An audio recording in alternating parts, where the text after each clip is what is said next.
स्वर्ग राज्य की कुंजियां प्रदान करता हूं। जिस पर हाथ रखोगे वो चंगे होंगे, जिसके पापों को क्षमा करोगे वो क्षमा होंगे, जिस पर हाथ रखोगे वो चंगे होंगे। वो मार्कुस का सुसमाचार अध्याय 16 पद संख्या 17। मुझ में विश्वास करने वाले मुझसे भी बड़े और महान काम करेंगे। इस वक्त महसूस करना आपके बंधन टूट रहे हैं प्यारे भाई प्यारी बहन।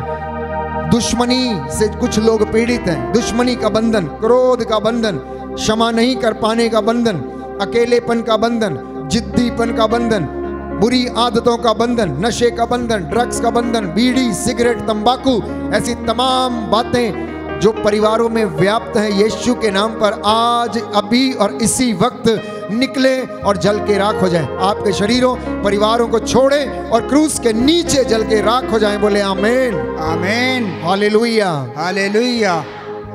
ध्यान से सुनना। भी हम अंदरूनी रोगों के लिए इस वक्त प्रार्थना करेंगे। The internal sicknesses what we have within us, आंतरिक चोटें जो मन में लगी हुई हैं। बाहर से तो हम सुंदर दिखते हैं, हंसते भी हैं, लेकिन अंदर हमारे घाव हैं। कुछ सवाल हमारे ऐसे हैं जिनका जवाब हमें नहीं मिलता है।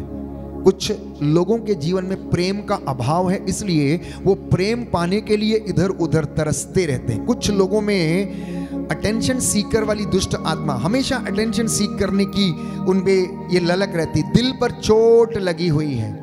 मनुष्य विकसित तो हुआ है, होने के साथ साथ उसके लिए रोटी, कपड़ा और मकान की आवश्यकता है। हो सकता है आपका पिता या आपकी माता क्रोधी रही हो सकता है आपका पिता लफंगा हो या गलत काम करता हो सकता है वो आपके साथ कठोर व्यवहार किया, आपकी माँ ने या आपके पिता ने या किसी भी व्यक्ति ने। हो सकता है आपके पेरेंट्स ने आपको समय नहीं दिया, प्यार नहीं किया, इसलिए आज वो अपने अंदर उस प्यार को पाने के लिए आप हमेशा दौड़ते रहते हैं। हो सकता है आप में से कुछ लोग अकेलेपन के शिकार हैं। दे फील ऑलवेज सैड, उनका मुंह लटका रहता है, चेहरे पर खुशी नहीं रहती है, उन्हें सैड सॉन्ग गाने की ज़्यादा आदत रहती है, कुछ लोगों को गुनगुनाने की, अपने ही काम करने की। ऐसी तमाम छोटी छोटी समस्याएं और हमारे जीवन को नष्ट करती हैं। हो सकता है बच्चों को प्यार नहीं मिला है माता पिता से, इसलिए अब वो कहीं अन्यत्र प्यार खोजने की कोशिश करते हैं। हो सकता आपका प्रीनेटल यानी कि गर्भावस्था का जो समय था वो बहुत ज़्यादा कठोर बीता। पापा ने मम्मी को उस दौरान मारा, मम्मी बहुत ज़्यादा दर्द से कराहती रही, जूझती रही, और आपने उस दर्द को अपने अंदर गर्भ के समय महसूस किया। आज तक वो आपका प्रीनेटल एक्सपीरियंस आपके साथ है। आप हो सकता है उदासी के शिकार हैं, हो सकता है हीन भावना के शिकार हैं, इसलिए हो सकता है इंफीरियोरिटी कॉम्प्लेक्स है, हो सकता है आपको अपना शरीर अच्छा नहीं लगता, दूसरों का अच्छा लगता है आपको शरीर। हो सकता है आप में आत्मविश्वास की कमी है, हो सकता है आपकी ज़िंदगी में और परिवार में उदासी है, अकेलापन है, बच्चे की हंसी उड़ाई गई। हो सकता है शरीर का शोषण किया जब आप 8 साल के थे, 9 साल के थे, 10 साल के थे। किसी टीचर ने, किसी अध्यापक ने आपको अब्यूज़ किया, ज़बरदस्ती से आपके शरीर को नुकसान पहुंचाने की कोशिश की, और वो चोट आज तक आपके दिल पे है और आप उस व्यक्ति को क्षमा नहीं कर पाते हैं। ये आंतरिक चोट जो अंदर लगी हुई है, आज उससे हम रिलीज होने के लिए प्रार्थना करेंगे, क्योंकि वो आंतरिक चंगाई दाता है। वो आंतरिक चंगाई हमें देता है प्यारे भाइयों और बहनों। इसलिए आंतरिक चंगाई के बाद हम एक दूसरे को क्षमा के लिए प्रार्थना करेंगे। तो बचपन में हो सकता है कक्षा में बच्चे की हंसी उड़ाई गई, नीचे दिखाया गया, भरी सभा में आपके अधिकारी ने आपको जलील किया हो सकता आपको डांटा हो सकता आपके मन में भय है, ऊंचाई से डर लगता है, पानी से डर लगता है, अंधेरे से डर लगता है, और आप अपने ही कमरे में अपनी ही चीज़ों से, परछाई से किसी को डर लगता है। ये फोबिया, ये फियर, ये आंतरिक चोटें आपके हो सकता है शरीर में है, मन में है, हृदय में। आंखों को बंद करना इस वक्त और याद करना कोई ऐसी बात जो आपकी ज़िंदगी में है जिसे आप भूल नहीं पाते हैं। आंसू बहा रहे हैं, किसी ने आपके शरीर का गलत उपयोग किया जब आप छोटे थे, आपके भाई ने, बहन ने, कज़न ने, चाचा ने, चाची ने, या किसी ने भी आपके साथ गलत रिश्ता बनाने की कोशिश की, बीते जीवन की घटनाओं को नए सिरे से आज देखना, और प्रभु आपको चंगाई प्रदान करेगा। ऐसा कुछ भी नहीं है जो प्रभु के लिए असंभव है, उसके लिए सब कुछ संभव है। आंखों को बंद करें, आंतरिक चंगाई के लिए इस वक्त हम प्रार्थना करेंगे। आंतरिक चंगाई दाता आ जाइए, आकर के चंगा कर दीजिए। आंतरिक चंगाई दाता आ जाइए, आकर के चंगा कर दीजिए। आंतरिक चंगाई दाता आ जाइए, आकर के चंगा कर दीजिए। आंतरिक चंगाई दाता आ जाइए, आकर के चंगा कर दीजिए। घायल है दिल और टूटा है मन, घायल है दिल और टूटा है मन, घायल है दिल और टूटा है मन। घायल है दिल और टूटा है मन। मुझको गले से लगा लीजिए, मुझको गले से लगा लीजिए। पावन लहू से धो दीजिए। पावन लहू से धो दीजिए। आंतरिक चंगाई दाता आ जाइए, प्रभु की ओर आकर के चंगा कर दीजिए हो। आंतरिक चंगाई दाता आ जाए। प्रभु की ओर हाथ बढ़ाते हुए आकर के चंगा कर दीजिए। आंतरिक चंगाई दाता आ जाइए, आकर के चंगा कर दीजिए। आकर के चंगा ओ, आकर के चंगा कर दीजिए। आकर के चंगा कर दीजिए। दोनों हाथों को सीने पर लगाएं, आंखें बंद रखें, उन घटनाओं को याद करें जिनसे आपको बहुत दुख मिला है, जिनकी वजह से आप बहुत ज़्यादा आहत हुए हैं, जिनकी वजह से आज आपको लज्जा आती है। जब आप वचन सुनते हैं तो वचन आपको काटता है और आप अनायास ही आंसू बहाने लगते हैं। वो आंसू यूं ही बहते जाने दीजिए। याद रखिए, आत्मा हमारी अस्पष्ट आहों के द्वारा प्रार्थना करता है। Allow the holy spirit to pray for you, allow the holy spirit to pray for you. Let the word of God penetrate your heart and mind and soul. इस वक्त ये वचन आपके हृदयों को छेदे, आपको शुद्ध करे, शरीर के अंग अंग को, नस नस को शुद्ध करे। यीशु के नाम पर हर दर्द, रोग, बीमारी अभी और इसी वक्त आपके शरीर को छोड़े। झिड़कना उस बीमारी को, डांटना यीशु के नाम पर, कहना बाहर जाओ, out in the name of Jesus.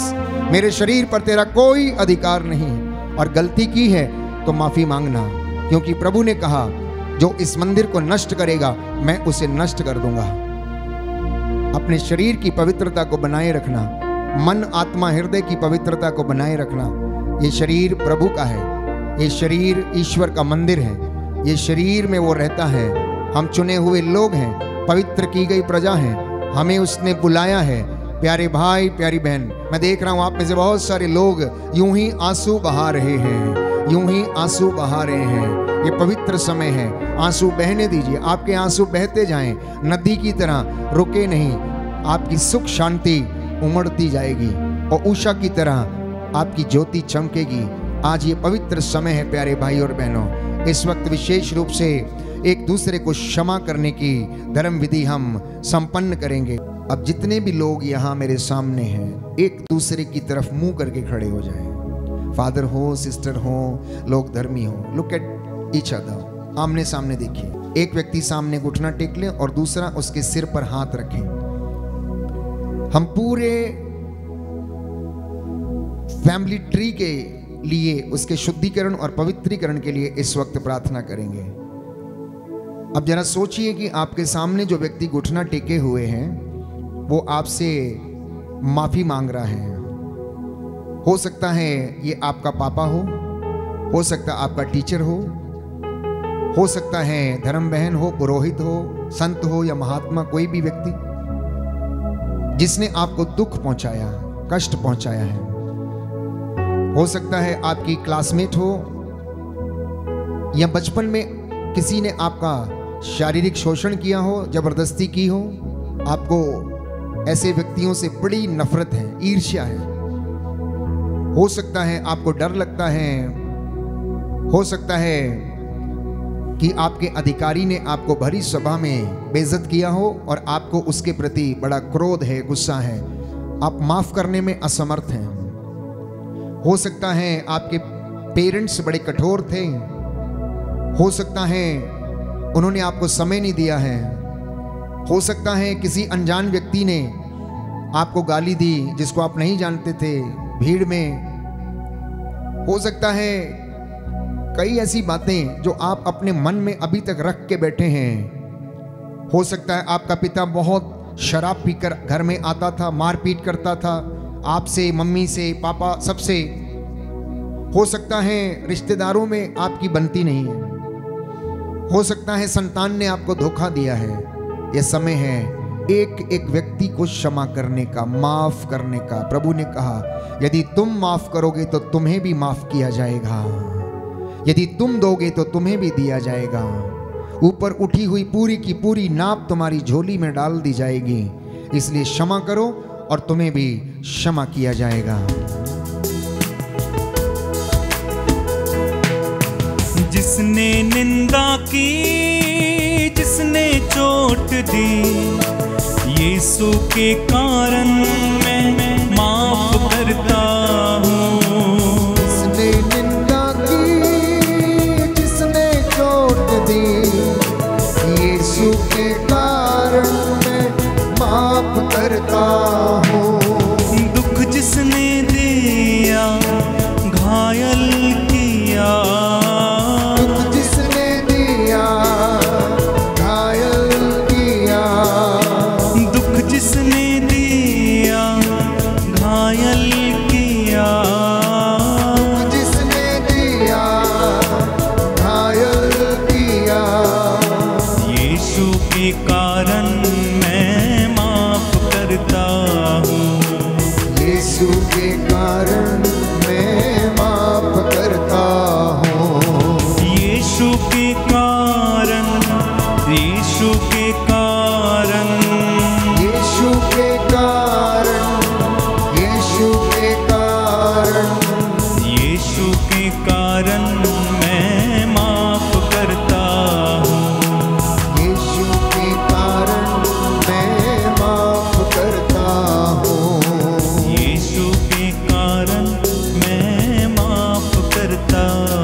अब दूसरा व्यक्ति घुटना टेकेगा। उसी प्रक्रिया को हम दोहराएंगे फिर से।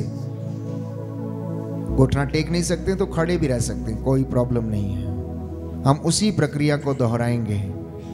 प्यारी बहन याद करो, जिन व्यक्तियों को आपसे शिकायत है, जिन्होंने आपको धोखा दिया, जिन्होंने आपके दिल में चोट मारी, जिन्होंने आपके साथ बेवफाई की है, जिन्होंने आपको लूटना चाहा, जिन्होंने आपको तंग किया, गाली दी, बहुत सारी ऐसी बातें जो आपके दिल में चोट लगी हुई है। आप जब भी उस चोट को याद करते हैं तो आप आग बबूला हो उठते हैं और आप क्षमा नहीं कर पाते हैं। आप जरा सोचिए कि वो व्यक्ति आपसे क्षमा मांगने की कितनी कोशिश कर रहा है, पर ऐसा संभव नहीं हो पा रहा है।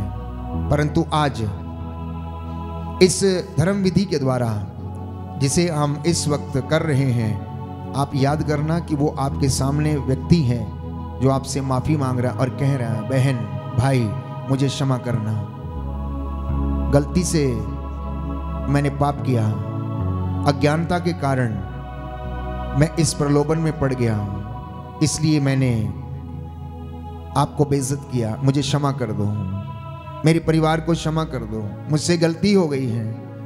प्यारी बहन, प्यारे भाई, मैं आपके सामने नतमस्तक हूं, यीशु के नाम पर मुझे क्षमा करना, क्षमा करना प्रभु से कहना, क्षमा करना प्रभु से कहना। नाकेदार के जैसे छाती पीट पीट कर उसने कहा, मुझ पापी पर दया कर, मुझ पापी पर दया कर, मुझे क्षमा कर।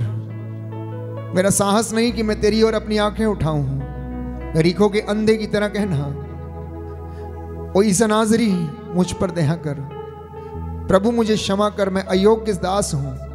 मैं कितना चाहता हूं कि प्रलोभन में ना गिरूं, पाप ना करूं, फिर भी मैं गिर जाता हूं, मुझे उठा लीजिए। और परमेश्वर इस वक्त कह रहा, आओ हम एक साथ बैठकर विचार करें, आओ हम एक साथ बैठकर विचार करें।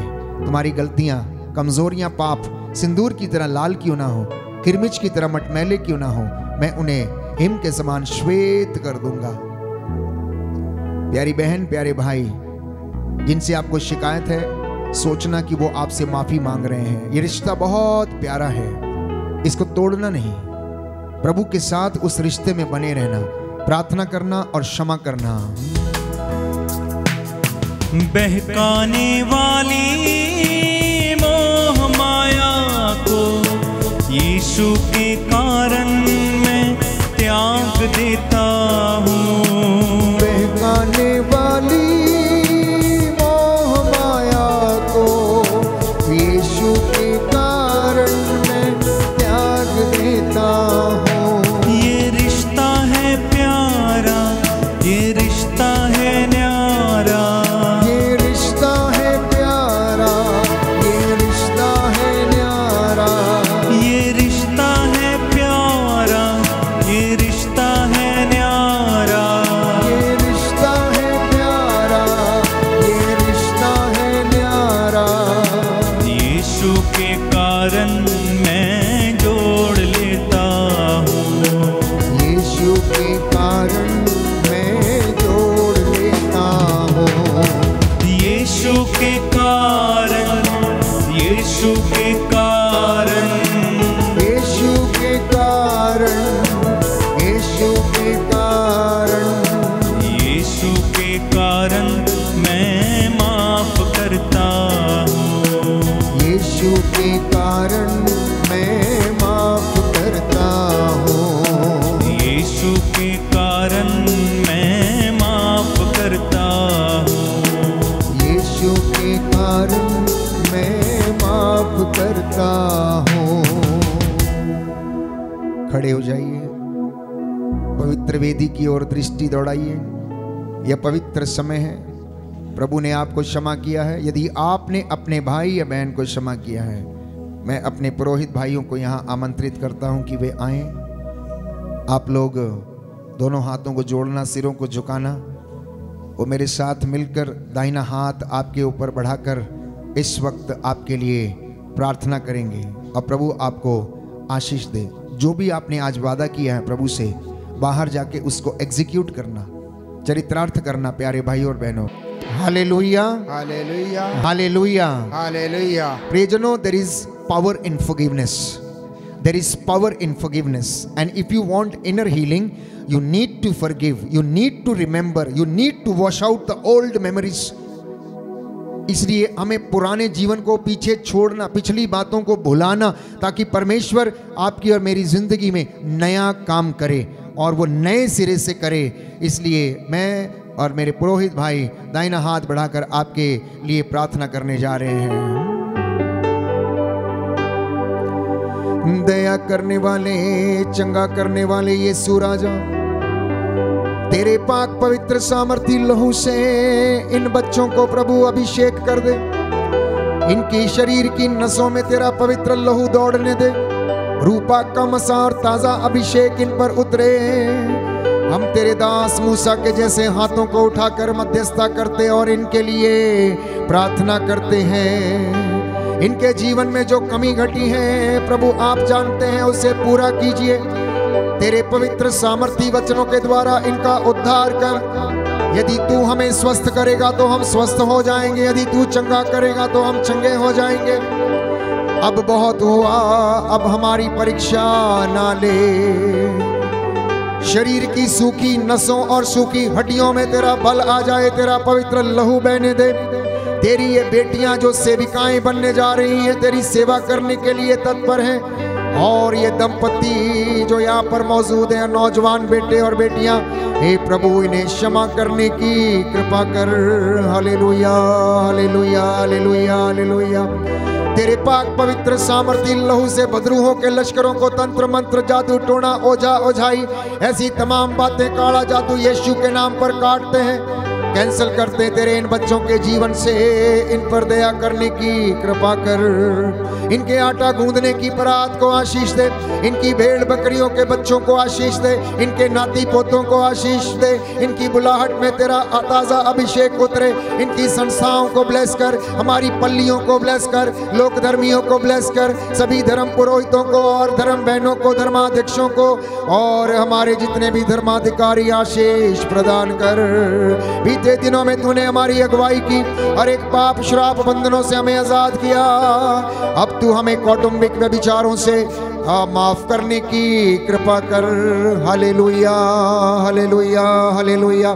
भ्रूण हत्या के पाप से, तेरे अभिषिक्तों की निंदा के पाप से प्रभु इन बच्चों को क्षमा कर दे। और प्रभु जो कौटुंबिक व्यभिचार हुए, जिनके श्राप इनके जीवन में है, आज तेरे पवित्र सामर्थी नाम से कैंसिल करते हैं। तू दयावान है, दया कर आ जाए, ये मेरा विश्वास है। मैं तुझ पर आस रखता हूँ, तू मेरी प्रार्थना को सुनता और कबूल करता है। हम विश्वास करते जो हमने मांगा है वो हमें मिल गया है। अब तू अपने इन बच्चों की प्रार्थना और मन्नतों को पूरा करने की कृपा कर। हमारी ये प्रार्थना सुन ले, हमारे उद्धार करता यीशु प्रभु के द्वारा।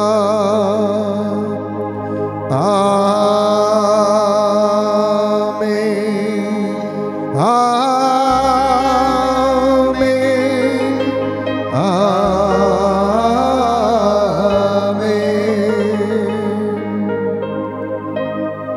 दोनों हाथों को जोड़ना, सीने पर लगाना, महसूस करना प्रभु के प्रेम को, उसके प्यार को महसूस करना, उसकी कुर्बानी को याद करना, उसके अभिषेक को जो उसने अभी इस वक्त आपको दिया है उसको महसूस करना। प्यारे भाई, प्यारी बहन, वो हमसे बेइंतहा मोहब्बत करता है, इसलिए वो हमसे मिलने के लिए आता है, हमें देखने के लिए आता है, बातचीत करने के लिए आता है, हमें बातचीत करने के लिए आता है।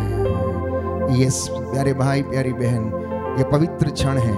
ऐसे मौके बार बार नहीं आते हैं जब प्रभु यीशु हमसे स्वयं मिलने के लिए, हमें चंगा करने के लिए तैयार रहता है। सबको उसने चंगाई दिया, किसी को आंसुओं के द्वारा, तो किसी को शरीर में कंपन के द्वारा। आपकी सारी मन्नतें जो जो आपने मांगी थीं आज वो पूरी हो गई हैं। चरित्रार्थ करना, उसको अपनी जिंदगी में, उसके प्रेम को महसूस करना, उसको अंगीकार करना, हृदय में विश्वास करना, वचन को अपने हृदय पर अंकित करना और कहना, प्रभु मैं तेरा बेटा हूँ। बोलिए, प्रभु मैं तेरा बेटा हूँ, प्रभु मैं तेरी बेटी हूँ, प्रभु मैं तेरा दास हूँ, प्रभु मैं तेरी दासी हूँ। मैं वादा करता हूँ मैं तुझ में रहूँगा और तू मुझ में रह। Hallelujah, hallelujah. हे प्रभु यीशु, प्रभु यीशु, मैं निरंतर तेरा धन्यवाद करूंगा। मैं निरंतर तेरा धन्यवाद करूंगा। मेरी आत्मा निरंतर तेरा गुणगान करेगी। मेरी आत्मा निरंतर तेरा hallelujah, hallelujah, hallelujah, hallelujah, hallelujah, hallelujah, hallelujah, hallelujah. Hallelujah. दोनों हाथों को सीने पर लगाना, आंखें बंद रखना। बस इस वक्त महसूस करना कि कुछ आपकी जिंदगी में हुआ अभी और इसी वक्त जब प्रभु ने आपको छुआ है। कुछ हुआ मुझे अभी अभी यहाँ, जब यीशु ने मुझको छुआ। कुछ हुआ मुझे अभी अभी यहाँ, जब यीशु ने मुझको छुआ। कुछ हुआ मुझे अभी अभी यहाँ, जब यीशु ने मुझको छुआ। दाहिना हाथ उठाकर, कुछ हुआ मुझे अभी अभी यहाँ, जब यीशु ने मुझको छुआ। एसिडिटी की दुष्ट आत्मा जा रही है अभी और इसी वक्त। प्यारी बहन विश्वास कर, तू चंगी हो गई है। एसिडिटी से परेशान है, तू चंगी हो गई है। कुछ हो रहा है हर एक व्यक्ति की जिंदगी में। कुछ हुआ मुझे अभी अभी यहाँ, जब यीशु ने मुझको छुआ। कुछ हुआ मुझे अभी अभी यहाँ, जब यीशु ने मुझको छुआ। दोनों हाथ सीने पर लगाएं। छुआ छुआ छुआ छुआ, यीशु ने मुझको छुआ।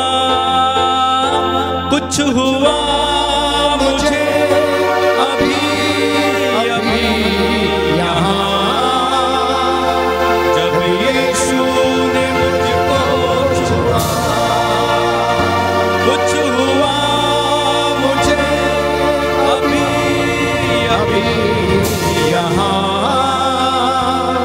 जब यीशु ने मुझको छुआ। कुछ हुआ मुझे अभी अभी यहाँ, जब यीशु ने मुझको छुआ। महसूस करना कि आपकी जिंदगी में क्या हुआ। किसी को यूरिन इन्फेक्शन है, चंगा हो गया है।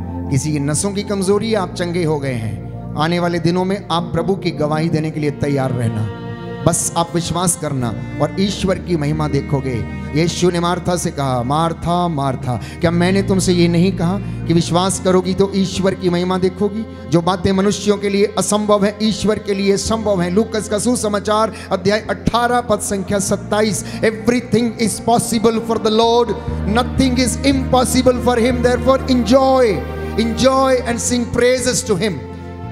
आनंदित होकर उसकी स्तुति करना, प्रशंसा करना। उसने आपके सारे बंधनों को तोड़ा है। आज you have been delivered right now. यीशु के नाम पर सब स्वतंत्र हो गए, आजाद हो गए। वो छुए और लोग चंगे ना हो, ऐसा हो नहीं सकता है। वो अभिषेक दे और लोग चंगे ना हो, ऐसा हो नहीं सकता। मेरा प्रभु महान है प्यारे भाइयों और बहनों। वो सृष्टि करता, जीवन दान देने वाला, चंगा करने वाला, उद्धार करता परमेश्वर है। इसलिए घुटना टेक कर साष्टांग प्रणाम करना प्यारे भाई प्यारी बहन। वो हमारे बीच में आया, उसने हमें चंगा किया, आनंदित किया, वचन सुनाया, माफ किया। ये समय है उसके आशीर्वाद को ग्रहण करने का। जैसे आप घरों में निकलते समय बड़ों का आशीर्वाद लेते हैं, इस वक्त हम परम प्रधान यीशु, इस वेदी पर विराजमान सच्चा जिंदा खुदा, जीवितों का परमेश्वर, आदि अंत, अल्फा ओमेगा, प्रथम और अंतिम, जिसके अधिकार में भाग्य, मृत्यु, जीवन सब कुछ है, वो आपको ब्लेस करे, उन्नति प्रदान करे। परमेश्वर ने मूसा से कहा, हारून से कहो कि अपने बेटों से कहे कि इजरायलियों को इस प्रकार आशीर्वाद दिया करे। शांति का परमेश्वर आपको शांति दे, उन्नति का परमेश्वर आपको उन्नति प्रदान करे, और वो सामर्थी प्रभु आपके आगे आगे चले और आशीर्वाद प्रदान करे। इस महान संस्कार को संपूर्ण रूप से प्रभु को हम धन्यवाद दें और उसका आदर करें।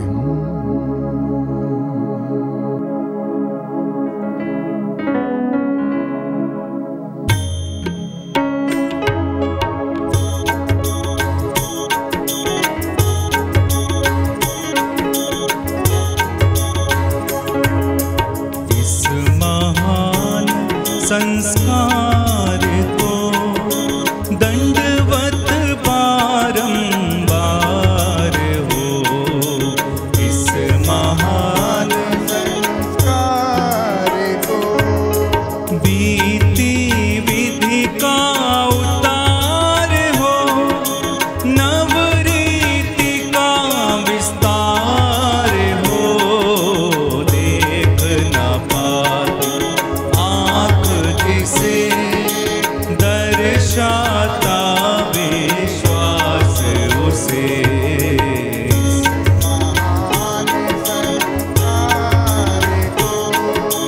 पिता और पुत्र ईश्वर को महिमा गान निरंतर हो, उन्हीं से प्रस्तुत आत्मा को संग सम्मान स्तुति सदा हो, इस महान संस्कार